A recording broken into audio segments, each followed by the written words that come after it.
The great crystal ships of the Zephyrian Empire floated like diamonds in the darkness of space. For 3,000 years these beings had ruled the galaxy with their minds and their power. Their skin was clear like glass, and their thoughts could reach across star systems. They believed they were the best that life could create. Admiral Kethvar stood in the command room of his flagship.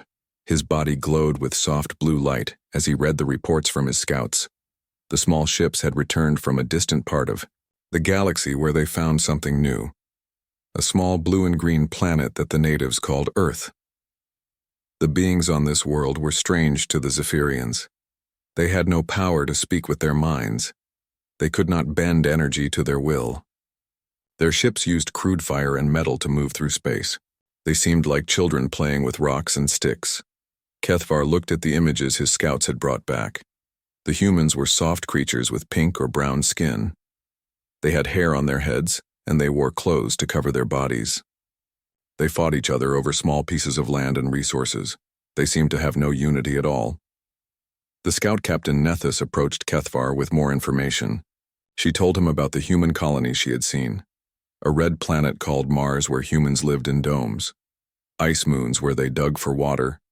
Rocky asteroids where they pulled metal from stone. The humans had built these places with their crude technology. Their ships moved slowly and made loud noises. Their weapons shot pieces of metal instead of pure energy. To the Zephyrians, this looked like insects trying to build a nest. Kethvar called his commanders to a meeting. In the great hall of his ship, 20 Zephyrian officers gathered. Their minds linked together as they shared thoughts without words. They looked at the data about humanity and felt only amusement. Commander Zelthara spoke first. Her voice was like crystal bells ringing. She said the humans were the weakest species they had ever found. They had no mental shields. They could not even sense thoughts from other minds. Any Zephyrian child could control a room full of humans with ease. Another commander named Vorthak agreed. He had studied human military tactics. The humans used formations and strategies that were thousands of years old. They moved in straight lines and attacked from the front. They had no grace or intelligence in battle. Kethvar listened to his officers and felt proud of his empire. The Zephyrians had conquered over 200 worlds. Every species they met had either bowed down or been destroyed. Most chose to bow down after seeing Zephyrian power. The process was always the same. The Zephyrian fleet would arrive at a new world. They would demand surrender. The locals would either give up immediately or try to fight. If they fought, the battle would last only hours. Then the survivors would become part of the empire. The Zephyrians were not cruel masters. They allowed conquered species to live and work. But everyone knew who was in charge. The crystal beings with their mind powers and energy weapons ruled everything. Admiral Kethvar made his decision. He would take his fleet to human space and add another species to the empire. It would be easy work. The humans would probably surrender the moment they saw Zephyrian ships. He sent a message to the High Council on the homeworld. The great leaders of the empire met in a vast crystal palace. Supreme Chancellor Velthara sat on a throne made of pure energy. Around her stood the wisest and most powerful Zephyrians in the galaxy. Kethvar told them about the humans and asked for permission to conquer them. The council listened with interest. They had been looking for new worlds to add to their empire. A primitive species like humanity would be perfect for mining operations and basic labor. Chancellor Velthara gave her approval. She told Kethvar to offer the humans one chance to surrender peacefully. If they refused, then he could use whatever force was needed to bring them into the empire. The admiral prepared his demands. The humans would give up all their weapons. They would provide tribute of metals and other resources. Their best and brightest would be taken to serve the empire on other worlds. The rest would work under Zephyrian supervision. A human ship had tried to make contact with the Zephyrians several months earlier. The captain was named Jake Morrison, and he had offered friendship and trade. The Zephyrians had ignored his message then. Now they would use his communication frequency to deliver their ultimatum. The message was sent across space to Earth. It traveled faster than light, using Zephyrian technology. On Earth, the human leaders received the demands in their capital cities. President Lisa Campbell sat in her office reading the alien message. She was a former military officer who had become a politician. She understood both war and diplomacy. The message from the Zephyrians made her angry. Campbell called her advisors together. The Secretary of Defense was a man named Robert Hayes. The head of Space Command was General Patricia Burns. They read the demands and discussed what they meant. The Zephyrians wanted humanity to become slaves. They offered nothing in return except the promise not to destroy human worlds. It was not a negotiation. It was a threat. Campbell wrote a reply to the Zephyrian ultimatum. She kept it short and simple. She thanked them for their message but politely declined their offer. She suggested that both species could benefit from peaceful trade instead of conquest. When the Zephyrians received this response, they were surprised. Most species either surrendered immediately or sent long messages begging for mercy. The humans had simply said no, as if refusing an invitation to dinner. Admiral Kethvar showed the message to his officers. They laughed at human foolishness. Commander Zelthara said the humans clearly did not understand their situation. She suggested sending another message explaining exactly how powerful the Zephyrian Empire was. But Kethvar decided against more talking. The humans would learn about Zephyrian power when his fleet arrived in their system. He ordered his ships to prepare for departure. 300 crystal vessels would carry the Empire's message to humanity. The Admiral felt confident as his fleet left Zephyrian space. In a few weeks he would return with news of another easy victory. The primitive humans would join the long list of species that had learned to bow before the crystal throne.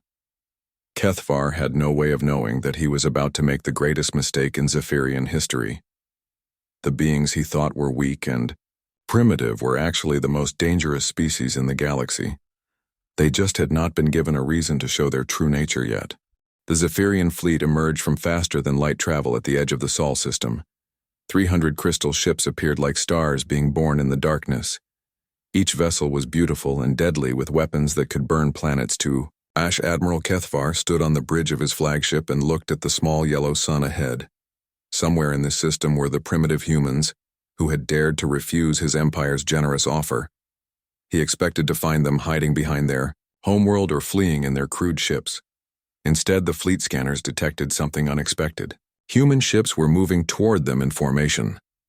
The sensors counted 50 vessels of various sizes approaching at attack speed. The humans were not running away. They were coming to fight. Kethvar felt amused rather than concerned.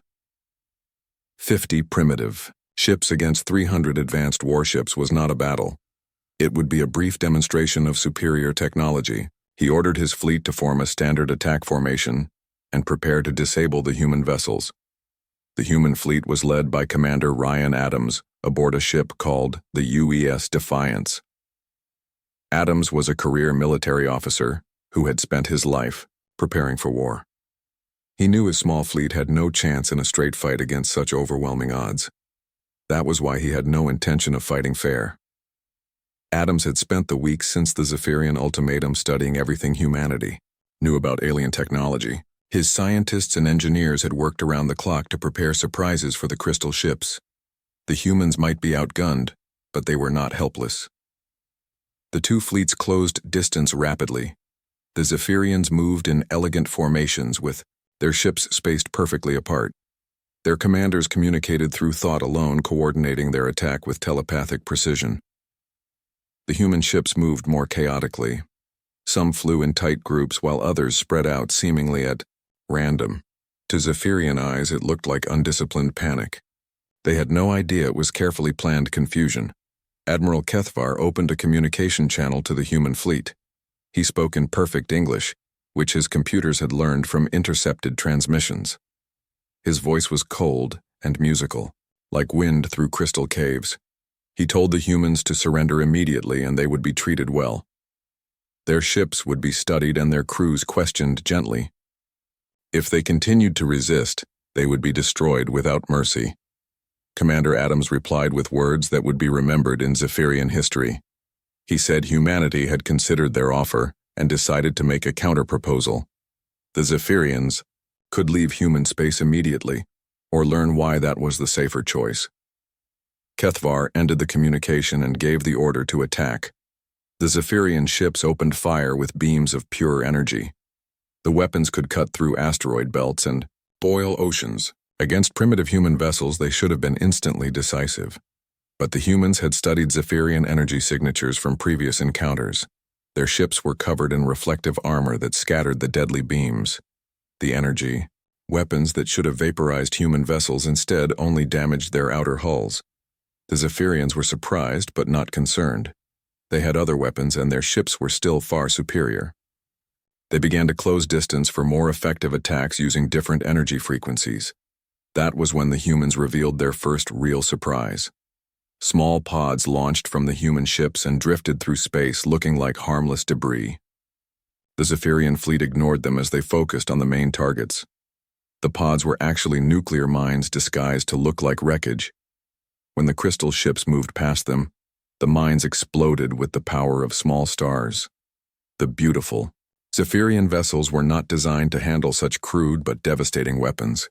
Explosions bloomed throughout the alien fleet as ship after ship struck the hidden mines. The elegant formations broke apart as commanders tried to avoid the invisible danger. For the first time in centuries, Zephyrian ships were being destroyed by an enemy attack. But the humans were just getting started. While the aliens dealt with the mines, a new threat appeared. Human fighter craft launched from hidden positions behind asteroids and dead satellites. These small ships moved faster than anything in the Zephyrian fleet. Lieutenant Karen Price led a squadron of 12 fighters, straight toward the largest Zephyrian vessel. The alien ship's defensive guns fired energy beams that could have destroyed a city. But the human fighters moved in random patterns that made them almost impossible to hit. Price guided her fighter through the defensive fire and straight into the open hangar bay of the command ship. Her squadron followed her inside and began attacking the vessel from within. The Zephyrians had never faced enemies willing to fly into their ships. On the main battlefield, something even stranger was happening. Human ships were deliberately ramming into Zephyrian vessels. The crystal ships were larger and more powerful, but the human vessels hit them at such high speeds that both ships were destroyed. Commander Adams watched from his bridge as the battle became more chaotic than anything in military history. His crews were following a plan he called Operation Madness. Every human captain had orders to fight in ways that made no logical sense. The Zephyrians were telepathic beings who could read thoughts and predict actions. But human minds under extreme stress became impossible to understand. The alien commanders could not coordinate their defense when their enemies acted like madmen. A human destroyer called the UES Vengeance found itself surrounded by 5 Zephyrian cruisers. The ship was badly damaged and could not escape. Captain Tony Martinez made a decision that shocked even his own crew. He opened a communication channel to all ships in the area, both human and alien. He told them to remember what they had seen here today. Then he activated his ship's self-destruct system and flew directly into the center of the alien formation. The explosion destroyed all 6 ships, including his own. But the sacrifice created a gap in the Zephyrian line that allowed 3 human vessels to escape. The aliens could not understand why anyone would choose death over surrender. As the battle continued, the Zephyrians began to feel something they had not experienced in 3,000 years.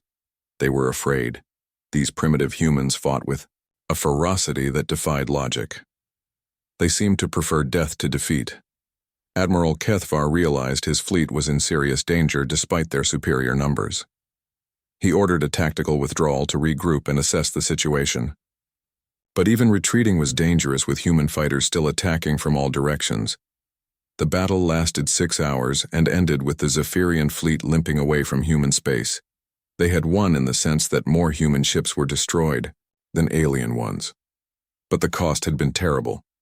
Kethvar had lost 60 vessels and thousands of crew members. His remaining ships were damaged and his commanders were shaken. The primitive humans had done something no enemy had accomplished in millennia. They had made the Zephyrian Empire bleed. The admiral sent his report back to the High Council with growing dread. He told them the humans were not like other species. They did not fight to win territory or resources.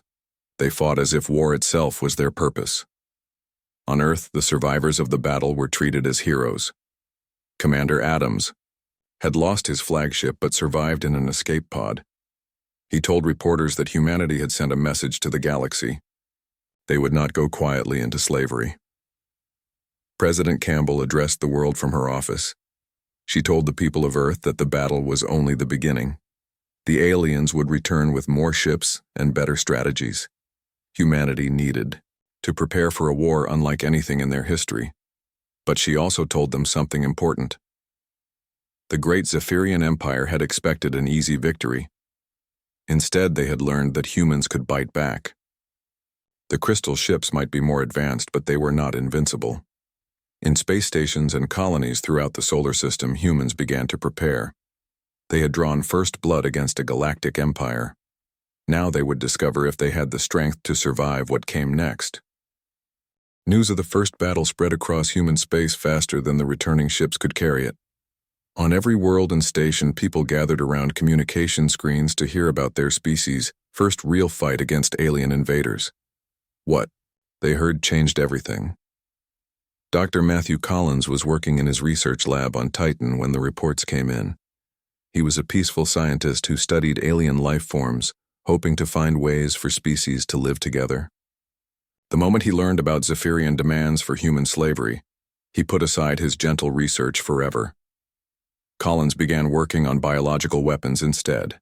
He studied samples of alien tissue that had been recovered from destroyed ships. His gentle hands that once healed now worked to create diseases that would kill. The war had turned a healer into a weapon maker. On the asteroid belt, engineer Nicole Turner was managing mining operations when she heard about the battle. She had been extracting metals and ice from dead rocks for 10 years. Within hours of getting the news, she began converting her mining charges into ship-killing missiles. Turner knew how to move massive amounts of rock and metal. Now she would use that knowledge to move death toward alien fleets. Her mining robots became weapons factories. Her transport ships became missile platforms. Across human space, the same transformation was happening everywhere. Merchant Captain Paul Richards had spent his career moving cargo between colonies. He immediately volunteered his ship to carry military supplies. When offered payment, he refused, saying some jobs were more important than money. The Zephyrians monitoring human communications could not understand what they were seeing. Every human settlement was changing from peaceful civilian work to military preparation, but there were no government orders forcing this change. The humans were choosing war freely. On Earth, President Campbell met with her military advisors in underground bunkers. The surface of the planet was too vulnerable to attack from space, so all important operations had moved below ground. General Susan Blake commanded the new war effort. Blake had been in charge of peacekeeping forces before the aliens came. Her job was to stop human conflicts and prevent wars. Now she led the greatest military mobilization in human history. She told her staff they were no longer fighting humans, so the old rules did not apply. The general had studied the battle reports carefully. She learned that Zephyrian telepathy was their greatest advantage, but also a weakness. The aliens could read minds and predict actions, but only when those minds were calm and organized. Human soldiers under stress thought in chaotic ways that confused telepathic readers. Fear and anger and determination created mental static that blocked alien mind powers. Blake decided to train her forces to use this natural human trait as a weapon. New military bases appeared on every human world. Volunteers came from all walks of life to learn how to fight aliens. They were taught to fill their minds with random thoughts, songs, and memories during battle. The goal was to become mentally invisible to telepathic enemies. Captain Tony Martinez led training exercises for boarding parties. These were soldiers who would enter alien ships during battle. Martinez taught them to recite poetry while they fought. He made them sing children's songs while setting explosive charges. The aliens could not read the intentions of humans whose minds were focused on nursery rhymes instead of military objectives. A soldier thinking about his childhood dog while planting a bomb was impossible for Zephyrian telepaths to understand. Meanwhile, human scientists worked around the clock to understand alien technology. Every piece of wreckage from the battle was studied in detail. Teams of engineers took apart crystal ship components to learn how they worked. Dr. Alex Murphy led the research into Zephyrian telepathy. He was a brain scientist who wanted to find ways to completely block alien mind reading. His volunteers underwent dangerous experiments to modify their neural patterns. Murphy developed implants that created permanent mental static in human brains. The surgery was risky and some volunteers died, but those who survived became completely invisible to Zephyrian telepaths. They could move and act without any alien knowing their thoughts. These modified humans became Special Forces soldiers called Ghost Marines. Sergeant Danny Foster was one of the first volunteers for the procedure. The implants changed his personality, making him calmer and more focused, but they also made him the perfect weapon against telepathic enemies. While humans prepared for war on their own worlds, they also began launching attacks in space. Small, fast ships appeared in Zephyrian territory, attacking supply lines and communication stations. The aliens found themselves fighting an enemy that struck without warning and vanished like smoke. Commander Beth Rodriguez led human intelligence operations. She had been a spy before the war, tracking criminal organizations. Now she hunted alien military secrets across the galaxy. Her teams gathered information about Zephyrian bases and fleet movements. Rodriguez discovered something important about the enemy. The Zephyrian Empire looked powerful from outside but had many internal problems. They had conquered too many worlds and spread their forces too thin. Many subject species were barely controlled and might rebel if given the chance. She also learned that Zephyrian military doctrine was based on quick, decisive victories. They expected enemies to surrender after a few battles. The Empire had never fought a long war against a determined opponent. Human raids increased in frequency and boldness. Captain Steve Hamilton commanded a modified merchant vessel that looked harmless but carried powerful weapons.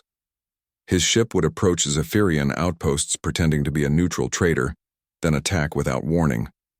These surprise attacks destroyed alien supplies and communications. More importantly, they made the Zephyrians afraid to travel alone.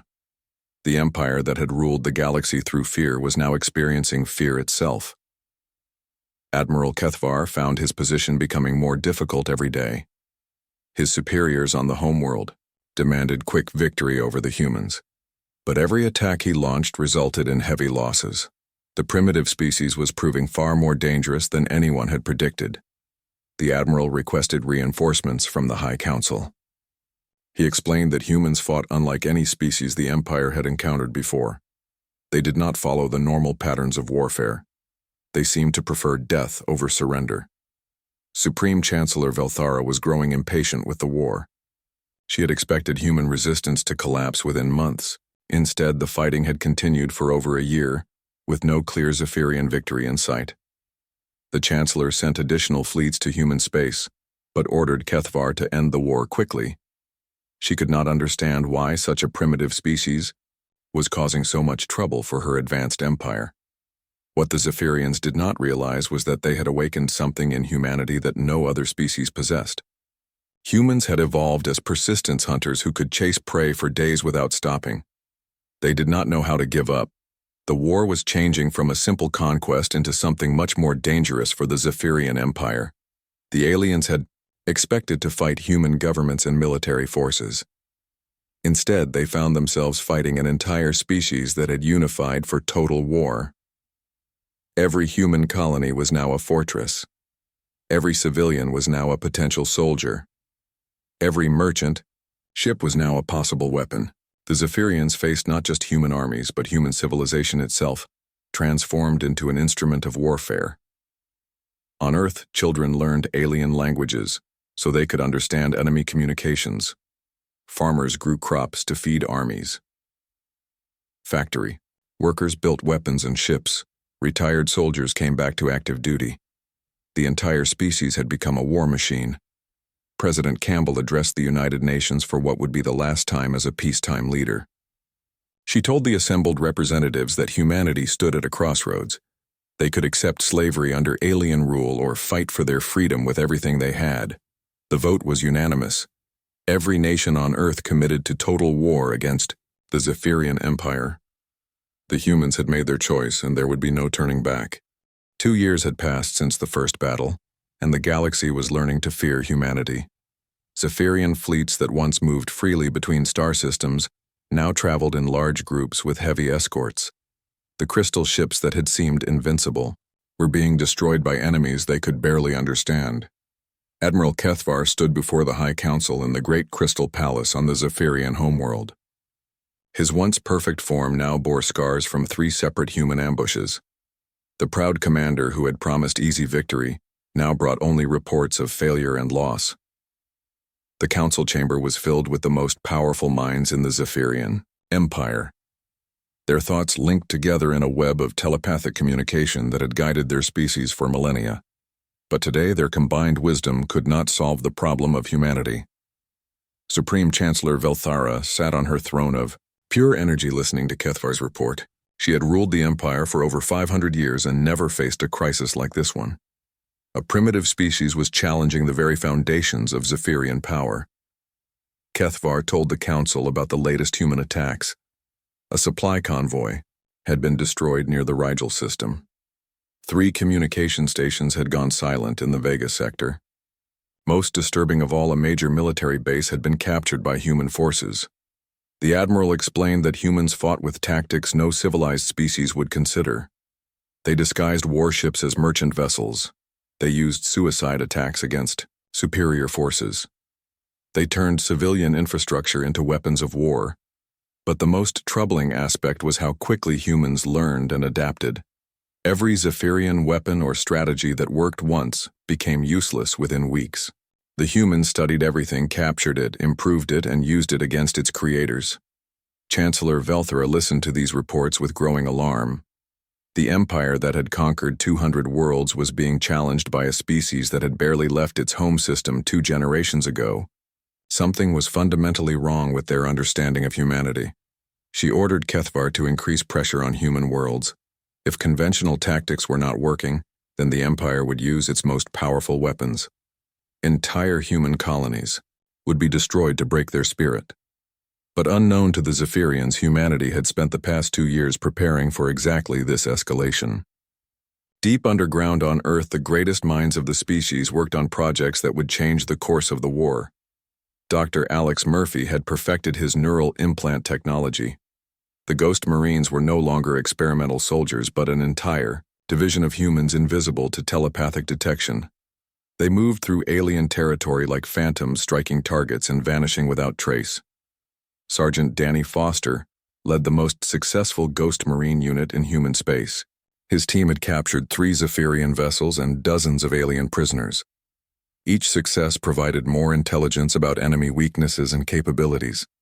Foster's latest mission would prove to be the most important of the war. His team was ordered to capture a Zephyrian command ship intact. The aliens had never lost a major vessel with its computer systems undamaged. Human intelligence needed access to alien strategic databases. The target was Admiral Kethvar's own flagship.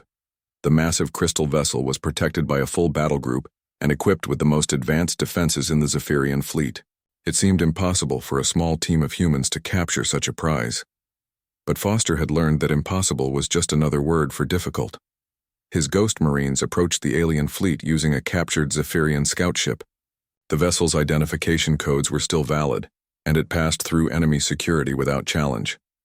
The boarding action that followed became legend among human forces. Foster's team moved through the alien ship like deadly spirits. The Zephyrian crew could not detect them with telepathy, and their physical senses were not adapted for hunting invisible enemies. Within hours, the command ship was under human control. Most of the alien crew was captured alive, and the ship's computer systems were completely intact. For the first time in the war, humans had access to the complete strategic database of the Zephyrian Empire. What they discovered changed everything. Commander Beth Rodriguez led the team analyzing the captured data. She had expected to find information about alien military plans and fleet positions. What she found was much more valuable. The Zephyrian Empire was not the monolithic power it appeared to be. The crystal beings ruled over dozens of conquered species, many of whom hated their masters. Rebellion had been crushed repeatedly, but the desire for freedom still existed among the subject worlds. More importantly, the Empire's military was spread dangerously thin. Zephyrian forces were committed to holding hundreds of worlds and controlling thousands of trade routes. They had reserves, but moving them would leave critical positions undefended.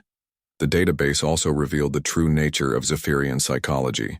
The crystal beings had never fought a long war against a determined enemy. Their entire military doctrine was based on quick, overwhelming victories that broke enemy morale within months. Rodriguez realized that humanity's refusal to surrender had already achieved something unprecedented. They had forced the Zephyrian Empire into exactly the kind of prolonged conflict it was least equipped to handle. She presented her findings to President Campbell and the Human War Council. The data showed that the Empire was far more vulnerable than it appeared. If humanity could maintain pressure and inspire other species to rebel, the Crystal Empire might collapse from within.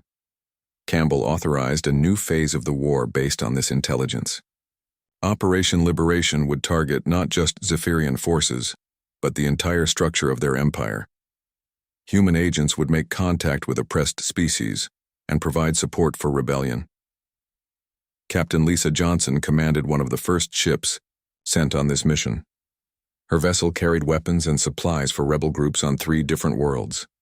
More importantly, it carried proof that the mighty Zephyrian Empire could be defeated. The effect was immediate and dramatic. Species that had been enslaved for centuries saw humans fighting successfully against their oppressors.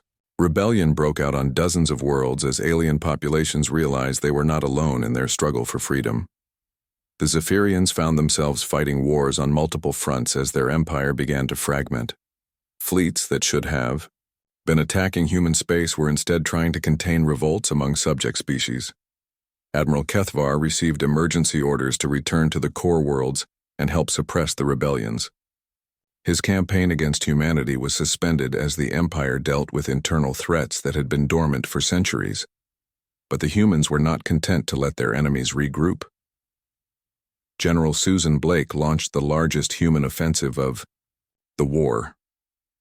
Fleet after fleet of modified human ships struck deep into Zephyrian territory, targeting key industrial worlds and supply centers. The human vessels were no longer the crude chemical rockets that had faced the first Zephyrian attack.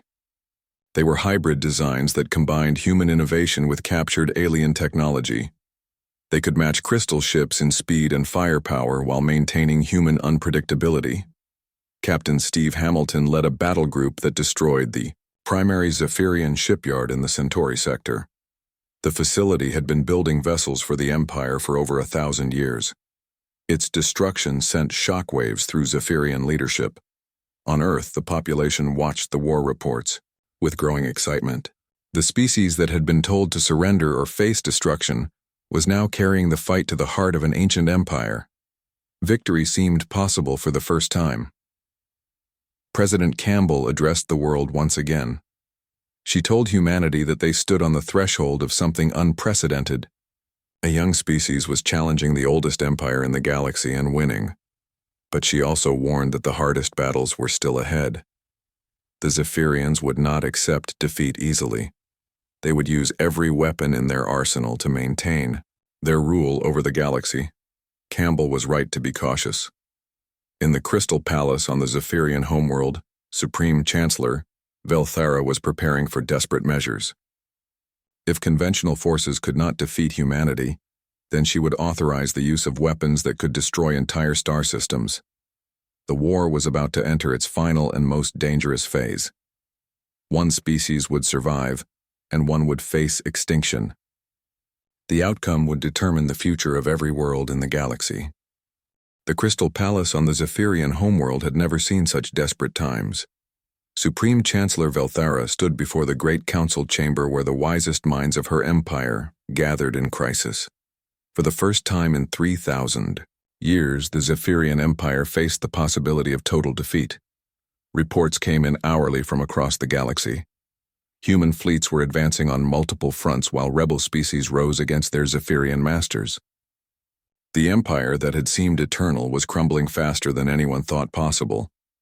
Velthara made a decision that would have been unthinkable just years before. She authorized the deployment of planet-killing weapons against human worlds. If conventional warfare could not stop humanity, then the Zephyrians would burn their worlds to ash and start over with a more compliant species. The order went out across Zephyrian space. Ancient weapons that had not been used for centuries were brought out of storage.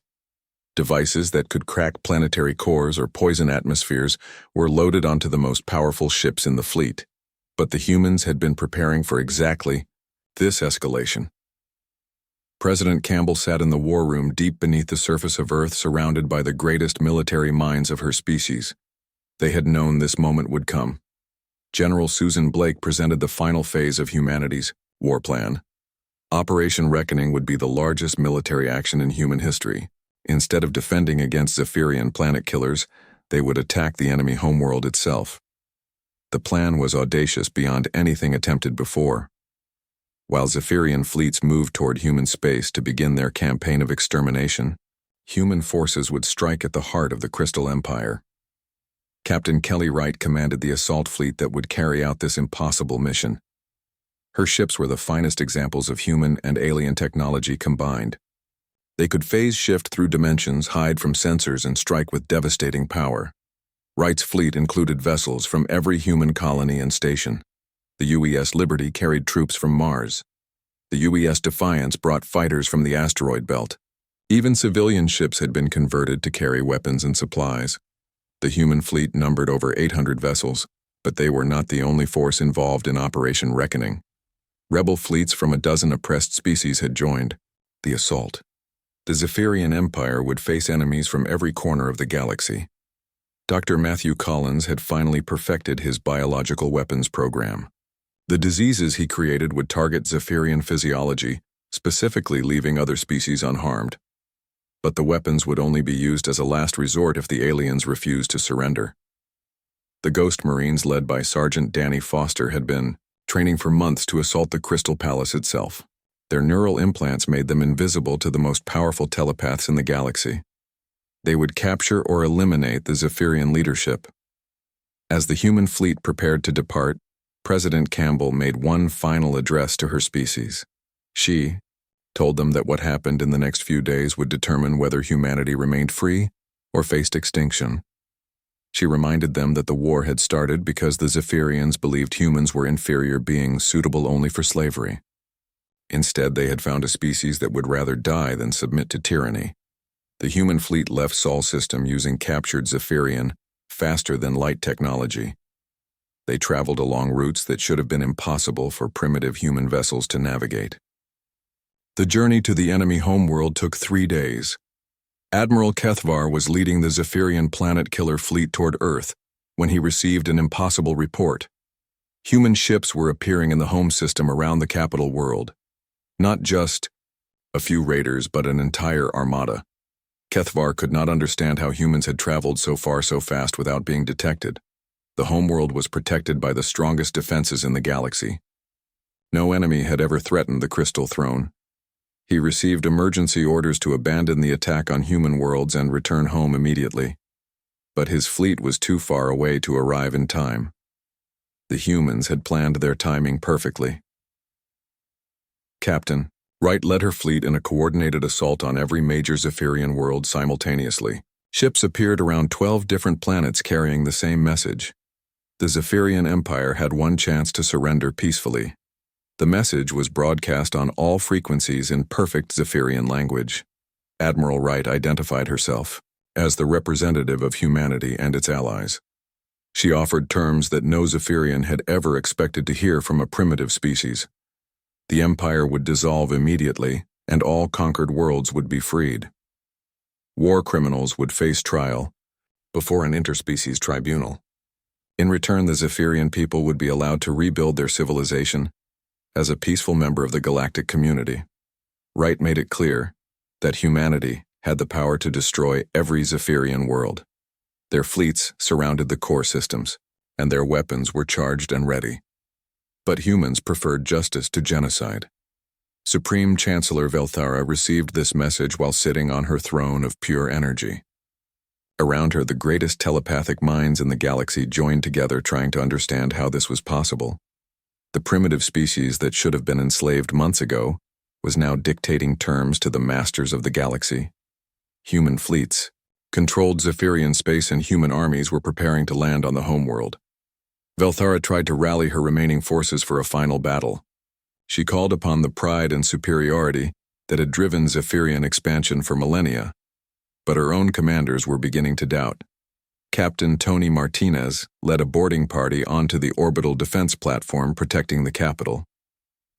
His Ghost Marines moved through the station like deadly phantoms, eliminating resistance without being detected by telepathic sensors. Within hours, the platform was under human control, and its massive weapons were pointed at the surface. The symbolism was clear to every Zephyrian watching.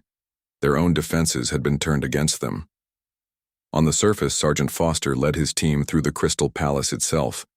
The building that had never been entered by enemies was now infiltrated by invisible human soldiers. They moved past confused guards toward the throne room. Supreme Chancellor Velthara felt their approach despite their mental shielding. Something about human determination could penetrate even the strongest telepathic barriers. She knew her reign was ending. The final confrontation took place in the Great Council chamber where Zephyrian leaders had made decisions affecting billions of lives across the galaxy. Foster and his team appeared as if materializing from thin, or they did not attack immediately. Foster removed his helmet and looked directly at the Supreme Chancellor. He told her that humanity offered one final choice. She could order the surrender of all Zephyrian forces or watch her species face extinction.